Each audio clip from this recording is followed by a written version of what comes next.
I'll call the Dickinson County Commission to order. Please stand for the flag salute.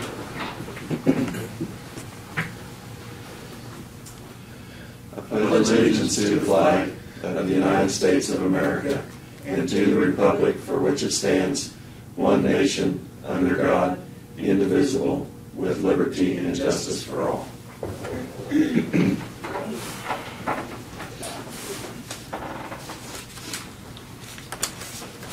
Okay, we do have a couple additions to our agenda today. First one is review and consider approval of exemption letter to the county attorney general. The other one is a resolution to authorize foreclosure of delinquent properties. So I move we approve the agenda with those additions.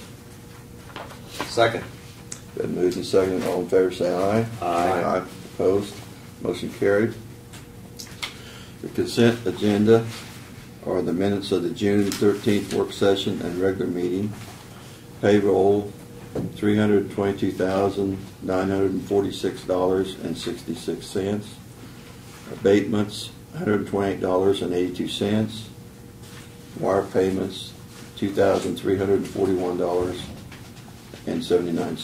So moved. We approve consent agenda. Second. Okay, it's been moved and seconded. All in favor say aye. Aye. Aye. Opposed? Motion carried. Commissioners' comments and committee reports. Nothing on the computer, Laverne. Yeah. Lynn, do you have any comments? Well, it's good to be back, and one of the things I'll mention, next Thursday, they're having the Military Fair Council breakfast over at Junction City, and John Armbruster, he's the military person for the state of Kansas, will be from the governor's office to speak at that, and then also kind of a legend over there, but General Dick Seitz had passed away last week, I believe it was, and they're announced his funeral service is going to be July 22nd over there. But I did want to mention on the backing up to that Military Affairs Council breakfast, I know some of the other county commissioners have attended previously, and I was planning on going, but I didn't know if anyone else was going to go. Brad, or if you were. I don't. It's next Thursday.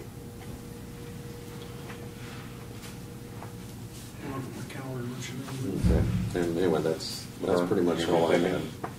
I can't really make any commitments with harvest coming on here, so I doubt it, because everybody's getting real anxious to get harvest started. And they aren't cutting in the county yet, though, are they? I don't think so. so. Next week, you think? I think by this weekend, some of them might be test cutting and seeing how it's going, but the weather, we're going to need some dry days but it's not far off, so like I say, the next few days, I'm sure there'll be some test cutting.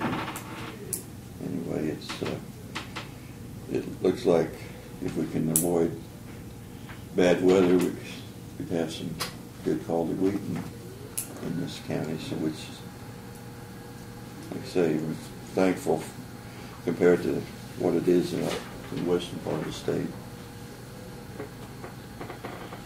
So,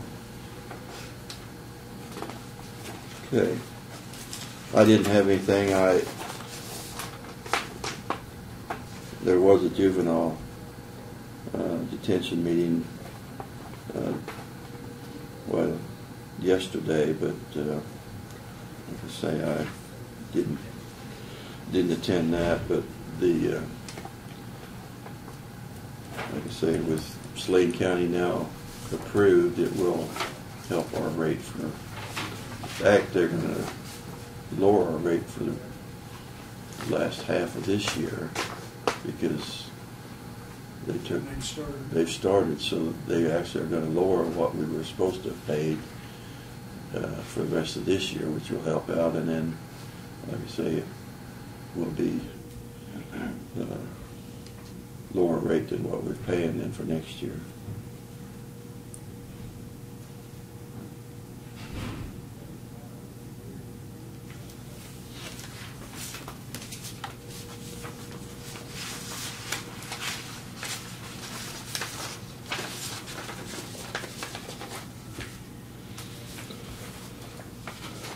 Okay. Presentations of petitions, proclamation, and other public comment. I guess we have none today. So Brad, you can start with your report. Okay, July 4th, we've got the luncheon set up, sponsored by, I believe, is it your office? Clerk and Register Clerk and Deeds. Register Deeds. And we'll be barbecuing hamburgers and hot dogs for employees that day, and you guys certainly are like to see you again if you like to join. I think it's 11 and 2 actually instead of 11 and 1. And what day is that? That's July on July 3rd. Third. The day before. Day before Day 4th. before the holiday. Our trash compactor for the landfill is scheduled to be delivered next Tuesday, which is consistent with the original scheduling on the order. And they have made arrangements for the other electrician and people that are needed to be there Wednesday to complete the installation. So there'll be a day or two there that will be down on the transfer station, but Randy has plans and shouldn't be a problem as far as they'll be able to pile up stuff and make it up once they get it up and running. So I think we don't anticipate any issues there. So They stayed right on schedule on that then. yeah, they'll. If I remember right, Randy told me they take around about 2, maybe 3 days downtime before it starts backing out the door. So, but then they have to hustle kind of make up for it, but they don't anticipate any problems. So, the sheriff's department and sheriff's office are arranging 2 extraditions. Everyone lets you know about, one from Oklahoma, one from Colorado, to bring people back here to be prosecuted. We got word this week from Cobb Valley Engineering that the hydraulic test results on the news that the Detroit sewer system came back very positive. They're well underneath the percolation requirements that KDHE sets out. So at this point, we don't intend to add any bentonite or anything else to the liners. They're going to go ahead and proceed with the testing in the first lagoon. Yeah, I come by this morning, they were running the pipe, they had it from the wellhead underneath railroad tracks, Yeah, and they got the within approval 20 to foot. run under Yeah. the tracks, and they were ready to start pumping water to fill that first lagoon. So things I'm are- surprised they put another tube, they put it inside a tube that they brought in to put it in the tube. I didn't understand that, but You know, Yeah, railroad, it's some yeah. funny stuff, so I don't know. So, but that's really great news because that could have been a Big hold up. 6-digit amount. You know, to have the bentonite brought in and stuff if that didn't work well. Well, it's just been holding the water that's there. That would be some Like indication. Justin said, you know, we had to wait for it to get to pump the water out to test to see if it holds water. Yeah, that's something. Yeah, I would think that would have been a partial test there. Might be a little clue there if you were looking for clues. So. But that's really good news, and like I said, we're proceeding with that. We've been working with Smoky Valley Railroad staff on the grant application for the bridge project, and Doug has provided us with an easement agreement. Part of that agreement that we signed on the grant is that we have to have access to the property because we're actually the grant recipients, and that can be done either by deed or by easement agreement. So we're doing it by easement on that property, and Doug's completed that, and we'll provide that to them so that they can get it signed and we can fulfill that obligation. And then it will be up to them to come up with their matching funds, which they've met with the bank and they're working on, so to get that project moving forward. The art crews completed the tubes of what you heard from Mark and John earlier in the work session, but 958 Main Road, that's a bridge that actually failed, and we got that opened earlier this week. And they are working on an issue on that road to resolve some issues with the sign and the old, what's called Peterson Bridge that everybody refers to. We've had a public report that there's some traffic on it, people that shouldn't be out on the bridge, and it is dangerous. And we've got some advice from Doug on signs to put up there, and we'll be erecting some signs and no trespassing to keep people from being on that bridge, and then that will allow the sheriff's department the authority to cite anyone that goes out there because it is an hazardous location. So we got word yesterday that KDOT now has the final schedule on replacing the culvert on Old 40 just east of Detroit, and July 15th is the day that they plan on closing Mink Road. They're right now, if you've been down interstate, they're putting the crossings on interstate. This kind of worked in conjunction with that. They didn't want to close Mink until that crossing goes on up there, or in place, so they can divert traffic for that project. But they'll start about the 8th of July on the culvert project, but they won't close Meek Road until the 15th. What's the expected time to be closed, Jim? Any idea they were at? If I remember right, it's about 90 days. Yeah, I thought I could It is remember. a total project Yeah. when we Right. met earlier, so. But with most of those projects, they shoot at the worst case Right. scenario, so hopefully it'll be better and it'll be shorter, so. And then Monday morning, I emailed you just a reminder that we will start our budget hearings in here, I believe 8:30, so, I gave you the schedule. yeah. So Yeah. fun to be had by all, so that's all I've got. Good. Oh, I will briefly just on the exemption letter. We're not down to the wire, but we're getting close. That under the new House Bill 2052, in the infinite wisdom of our legislature, we have the option of changing our security immediately, which is obviously we're not able to do this week. Or we can apply for a 6-month waiver until January 1st, which is what the letter is that we've added to your agenda, to follow those guidelines for all county facilities. And then in the very near future, we'll be meeting and trying to figure out what we're going to do. So as far as the concealed carry issues in the county facilities, so. I asked a question to you, Laverne. I mean, do you think we could influence our legislatures to maybe go back and revisit this issue? Well, I mean, it's what I've read, we can reapply for another extension. My understanding is we can get an extension for that if we show that we're working on a plan for up to 4 years. For up to 4 years. And I would really hope that maybe the legislature sees some changes. But I mean, I was asking if it'd do any good for us to lobby him I think we need to. Yeah, that's what I guess that's what I was asking. Because I just feel like I mean, I could see some of the buildings, need better security, but every one of them, I mean, I think the bottom line is that we're just going to have to allow concealed carry in all of our buildings, and I'm not so sure it's not going to, in the courthouse the same way. I don't know that we can reasonably control secure access. this and put. Well, the cost, purchase metal detectors and staff. Well, hire staff to do that. it's the cost of staffing and equipment. Say, I don't know. But that's something. I guess that's a. a plan that we're going to have to be working on if we can't get them to change the law. Yeah. So, but this letter will exempt, grant us 6 months for the first phase, and then we'll act accordingly when we approach the second phase and see where we're at. So, and then the other resolution is the resolution that Doug's prepared to authorize him to file the delinquent property tax filing. So. That's all I've got.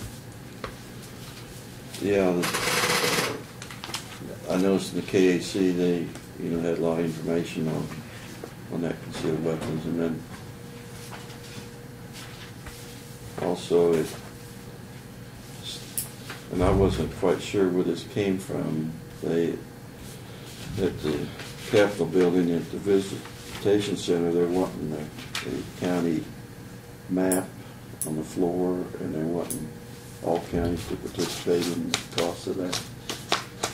Yeah, if you remember, I don't know, it's been a year ago or so, I mentioned that was the information we got. That was county commissioner orientation, or that they kind of brought that up. And in the visitor center at the Capitol, they've got on the floor in Marble will have depicted all the counties. And state map. And they thought it would be really neat to do that if each county would donate some money towards that to help pay for that. And I haven't read the article on that. Was that something that KAC kind of promoted? Well, I don't know whether it was their initial idea, but they're certainly promoting it. That they thought that it would be feasible. And I wouldn't have, did you say $1,000? It sticks in my mind. They thought each county would be willing to donate or raise $1,000 for. Yeah, it wouldn't cover the top, but it'd just be a token amount to. Well, from a historical, or from a history lesson, not, people visit there, I think that would be very beneficial. Well, I think one thing that we probably take for granted is the beauty of our Capitol building, because we have one of the nicest ones in the nation, really, and it's, with the remodeling, everything they've done, it's very impressive, so. I haven't been in the visitor center because it's not done yet, but Yeah. the rest of the Capitol, why historically, it's really awesome, so. Okay. Notices some communications. Department of Health and Environment. This was just another livestock permit that was a renewal from Kelly and Chris Bogart, and they were doing some modifications and updating some of their wastewater controls, so they were improving their system there. I'll let you post that.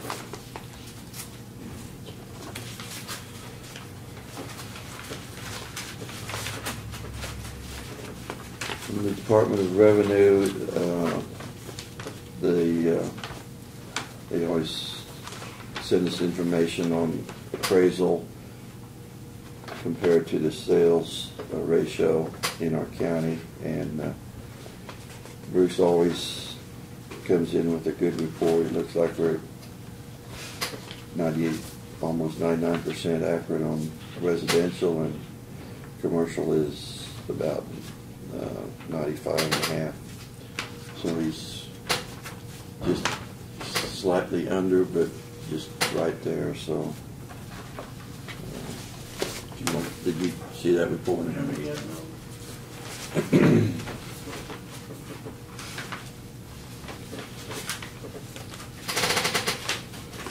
no. The K-Works, this letter just stating that on June the 12th that K-Works came and did a safety training class for our employees, and we had very good participation in that, and they actually sent us a copy of everybody that went through that training, and there's 2 pages of names here, so like I say, we had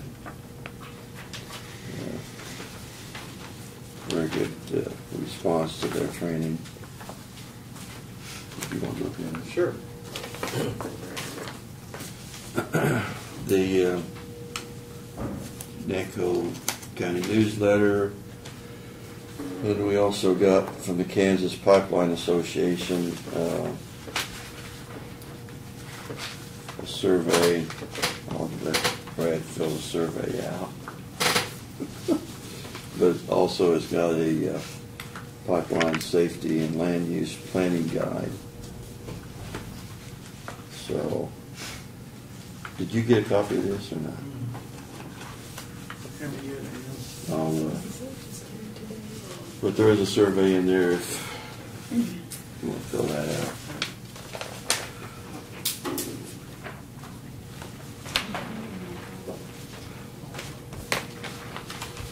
Okay. We have a resolution. Lynn, I'll just let you read through that. This is for Doug's, give Doug the okay to I can paraphrase that very quickly if you so desire. Okay. Because it is the resolution authorizing me to proceed for the tax foreclosure for the county. There are 22 parcels of real estate and approximately $70,000 in past due taxes that have not been paid. So if the county commissioners approve that resolution, the next document that will be filed will be the petition to start the foreclosure upon those parcels of property. And so that's a resolution authorizing me to proceed with the filing of the documents in the court system.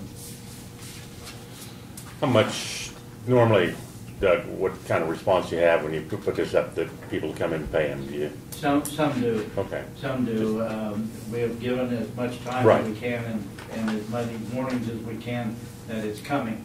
But usually when we file on a number of maybe 22, I would anticipate that hopefully at least 7 would come in and be able to pay that off. Some are large, some are 5-digit figures, and some are smaller. And we'll just have to wait and see. But as soon as I file that, then there becomes the redemption fee that has to be paid on top of the other expenses. And in the past, the court has approved $540 as that figure because the county has incurred the expense of sending these to title companies, the 2 title companies in town, to do the research. And there's a lot of your staff time that goes into compiling the past due amounts. And we spend considerable time to track down the locations of anybody that's listed on there so that we do the best job we possibly can in getting notice to those people. And then we also do publications. Right. And all of those things are expensive. So once the filing starts, to get back out of it, then you may have a $50 or $60 piece of a tax obligation on a parcel of real estate you've overlooked, but now it became $600. And likewise, some will be in that $10,500, and the fee is the same because the work is the same, the figure's different. Thanks for that information, Doug. And I move that we approve resolution number 062013. Second. Been moved and seconded. All in favor say aye. Aye. Opposed? Motion carried.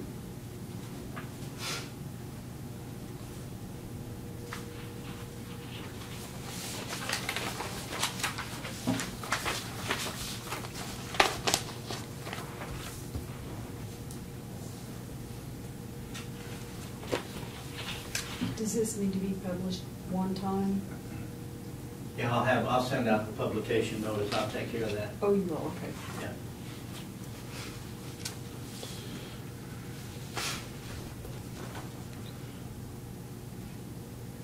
Okay, the next thing on that we added to the agenda was the review and consider approval for the exemption letter on this, on the security letter to the Attorney General that will give us 6 months to basically come up with a plan of security for the courthouse And other county facilities. and other county facilities. Yep. So that includes any of our buildings? Health department, landfill. Yeah, the list is Yeah. there. I mean, I've also Oh. included Central Hall on there Yep, because it's, we own it. Yeah. any building that's open to the public where someone with a concealed carry permit would have the right to come in, so. Because like where the shooting range is, that's not open to the public, so. And my understanding is the whole premise behind the law is that people that have taken time to get a concealed carry permit should have the right to protect themselves. And if we have them remove their weapon before they come in our facilities, without security in place, we're taking away their right to protect themselves. So we have to either protect them while they're here or allow them to protect themselves, so. Well, I think Commissioner Chamberlain made a good point that we need to continue discussion with the legislative people, representatives, and our senators there at Topeka to revisit this and, keep it a work in process because it's, there's some unintended consequences expense-wise for the counties that. Well, the law is all-inclusive, and like I say, we got facilities where we wouldn't want to set up security in it. You want to just go ahead and maybe read that, Linda? Oh, okay. This will be sent to our Kansas Attorney General, the Honorable Derek Schmidt, and we've also copied in our Dixon County Sheriff, Gareth Hoffman. Dear Attorney General Schmidt and Sheriff Hoffman, pursuant to House Bill 2052, Section 2I, the Board of County Commissioners of Dickinson County provides you notice that it is exempting the following in public buildings from House Bill 2052. This would include Dickinson County Courthouse, 109 East First Street in Abilene, Stroh Hall, 601 North Rogers, Abilene, Dickinson County Attorney's Office, 201 East First, Abilene, Dickinson County Annex Building, 712 South Buckeye, Abilene, Dickinson County Highway Shop, 408 Southeast 2nd Street in Abilene, Dickinson County Health Department and EMS Station, 1001 North Brady Street, Abilene, Dickinson County EMS Station 2, which is 201 East Helen Street, Harrington, Dickinson County Environmental Services, 2063 Jeep Road, Abilene. We understand that this exemption pursuant to the House Bill 2052 runs from July 1st, 2013 to January 1st, 2014, and further measures are required for the 4-year exemption that runs until January 1st, 2018. And it's to be signed upon approval by Chairman Laverne Myers of the Dickinson County Commission. And I would go ahead and offer that motion that we authorize the Chairman Myers to sign that letter. Second. Okay, it's been moved and seconded. All in favor, say aye. Aye. Opposed? Motion carried.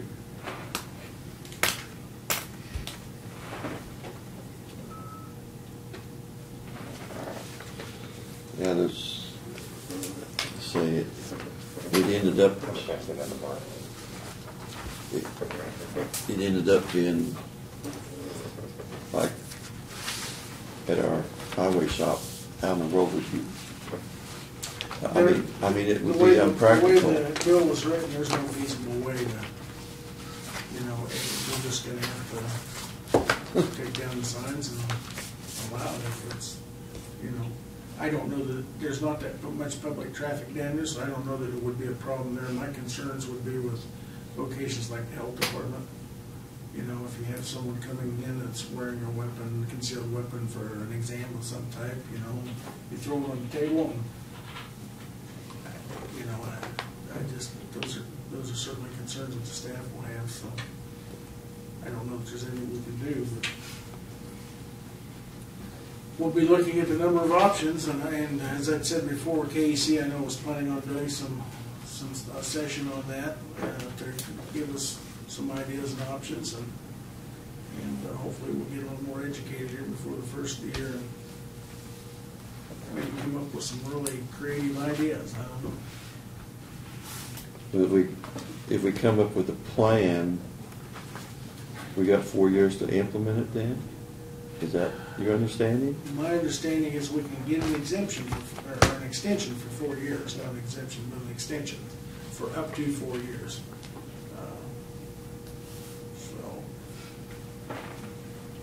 And I guess that simply means you've got that amount of time to be able to do it, but you can get an extension, so.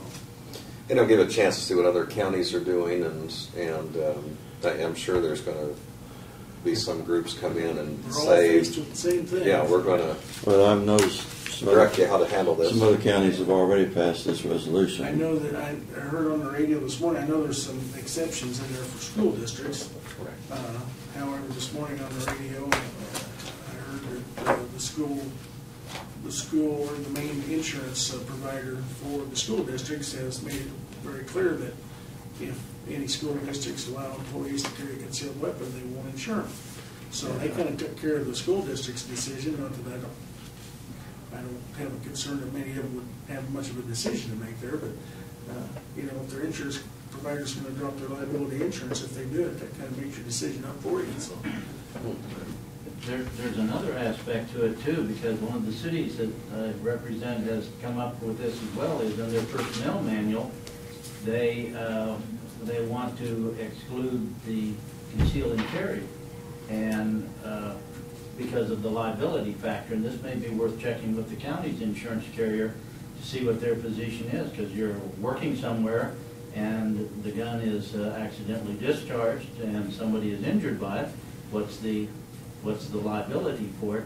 And we would certainly want to know that your insurance carrier was picking that tab up, you know, in and out of the loader, and the gun gets knocked out of the holster and hits the tire and goes off. In one of the cities that I'm representing, like I said, they said we want it in the personnel manual, but can't can't carry a firearm, except the law enforcement, of course. In my understanding from the bill, we have the right to do that if it's a personnel manual issue. So I would anticipate we'll be coming back to you by the first of the month with the personnel manual change, so. But if you do, the problem is, if you take the sign down, then you're gonna have security at the door, aren't you? It's not giving you an option not to. I mean, it's a difficult. Well, take the highway crew that's out there working, your highway crew out working, of course you can't provide them any security for what they're doing, other than what you're doing now. And so if your personnel manual says they can't carry a firearm, assuming they're authorized to do so, and the worst case scenario happens, what's their exposure back the other way? Because you're in a catch-22.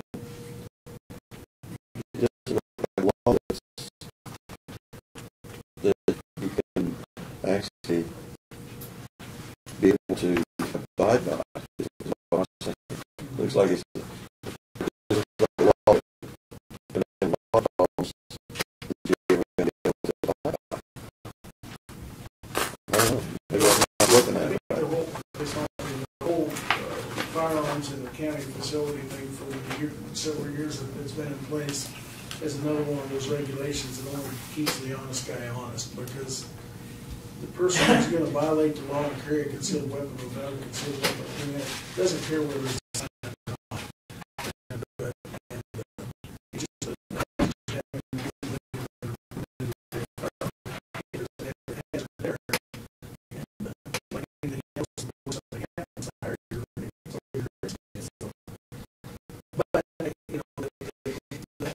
does have a section in it that says employees can carry concealed weapons on duty unless, or while they're working, unless we have a policy against it. Really? It makes it very clear, so we just have to amend our policy.